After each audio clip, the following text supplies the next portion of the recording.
رايحة فين يا بنتي لول؟ خارجة خارجة الله، والبنطلون اللي مقطع عليك ده يا بنت ادي هتجيب له فترة يا بنتي لما ارفوهولك. الله، ها وامك قاعدة دي تعمل هي فالحة غرقانة تبص في الموبايل والانترنت بتاعها دي. اه يعني موضة دي موضة تمشي مقطعة كده يا المور. الله، ابني بيشوفك وانت ماشية مقطعة كده يا بنتي وما بيقولكش حاجة.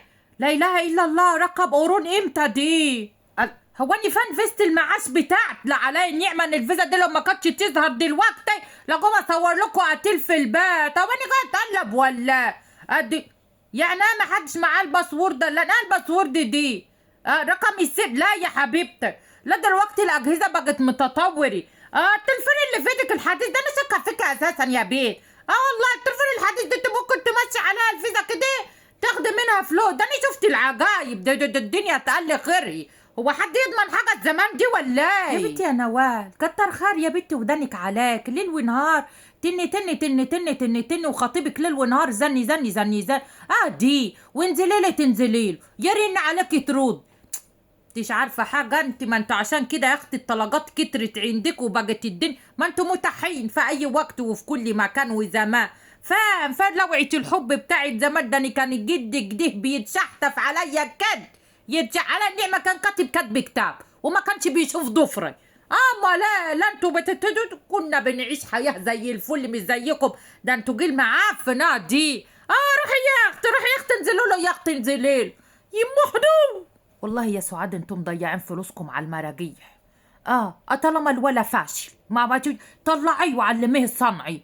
الله جايبين له مدرسين خصوصي هيسألوا المادة في دماغه يعني. دي هيشربوها له سقية.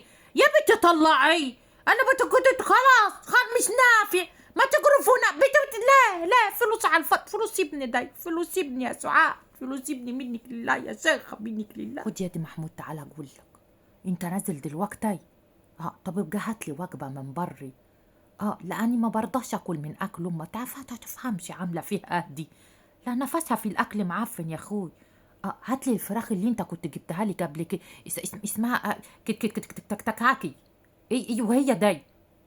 هاتها معاه وهاتلي معاك اللي هي اللي اسمها كوسوسلو. هي دي هاتها لي. حبيتي بيجيبوا معاها توميه مش هي الاكل السوري مش مشكله. هو اي نيله زرقاء احسن من اكل امك. ما انا بتبت. بتقول ايه سعاد؟ لا ده انت اللي طبخي. حلو يا سعاد حلو. عايز تاكل من بره ليه يا محمود؟